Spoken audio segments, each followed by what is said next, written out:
Hazrat Amr bin Dinar narrates that Hazrat Atta said that one day the Prophet ﷺ delayed to perform the Isha prayer. So Hazrat Umar radiyallahu anhu came out and submitted, O Allah's Apostle ﷺ, the women and the children are going to sleep. He ﷺ whereupon came out while the water drops were dripping from his head.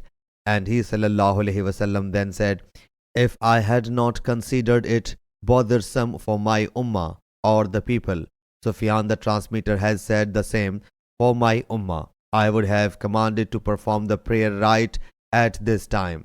Atta has reported from Hazrat Ibn Abbas radiyallahu anhu, the Prophet ﷺ delayed the prayer to such an extent that the women and the children started sleeping.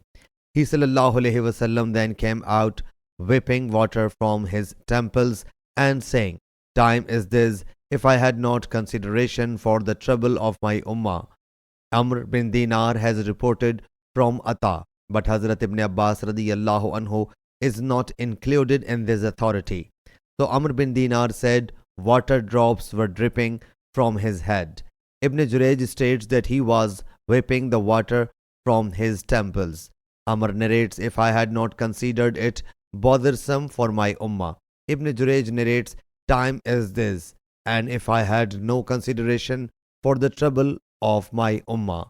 Hazrat Ibn Abbas radiyallahu anhu has reported it from the Prophet sallallahu alaihi wasallam. Sahih Bukhari Hadith number 7239.